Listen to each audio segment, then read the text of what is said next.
मी सामान्य कलाकार आहे. मी परिवर्तन या चळवळीत होतो आणि राहणार आहे. प्रश्न पडला असेल की अचानक मी राजकीय भूमिका का घेतली?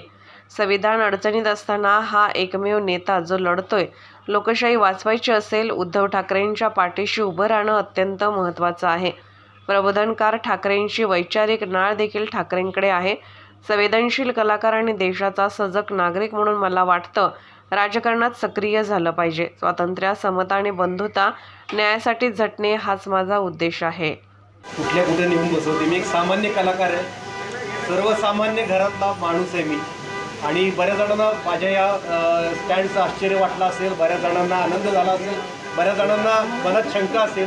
मी एकच सांगतो की मी परिवर्तनाच्या चळवळीत होतो, आहे, कायम राहणार आहे. शिवशाहू फुले आंबेडकरांचे विचार मी मांडत राहिलो, संविधान वाचवण्यासाठी काही माझं मत मांडत राहिलो. आणि आता अचानक ही राजकीय भूमिका का घेतली, बऱ्याच जणांना प्रश्न पडत असेल. पण आजच्या घडीला अत्यंत विपरीत परिस्थितीत वातावरण गढूळ झालेलं असताना, संविधान धोक्यात आलेलं असताना, एकमेव राजकारणातला एकमेव माणूस असा, एकमेव नेता असा आहे की जो लढतोय याच्या विरोधात. आणि महाराष्ट्रात जर कुणाला संविधान वाचवण्यासाठी, लोकशाही वाचवण्यासाठी जर प्रयत्न करायचे असतील तर उद्धवजी ठाकरेंच्या पाठीशी उभं राहणं अत्यंत गरजेचं असं मला मनोमन पटलेलं आहे.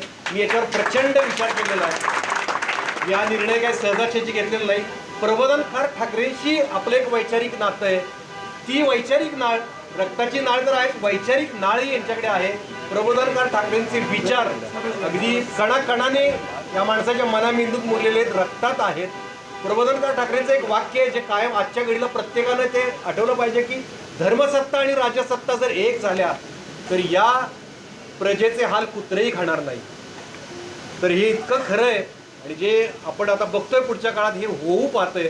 तर अशा वेळी एक कलाकार म्हणून, संवेदनशील कलाकार म्हणून आणि या भारत देशाचा नागरिक म्हणून, सजग नागरिक म्हणून मी सुद्धा गप्प बसू शकत नाही.